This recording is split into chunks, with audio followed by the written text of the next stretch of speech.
స్మృతులే బతుకై గడిప ప్రతి పూట నిన్నగా సుడిలో పడవై తిరిగా నిన్ను చేరే ముందుగా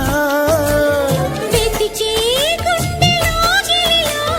వెలిగా చైత్ర పాఠ్యమిలా మెరిసే కంటి పాపలలో వెలిసా నిత్య పౌర్ణమిలా ఎందుకిలా అల్లినదో వన్నెల వెన్నెల కాంతివల ఎవరో రావాలి అనువాసనే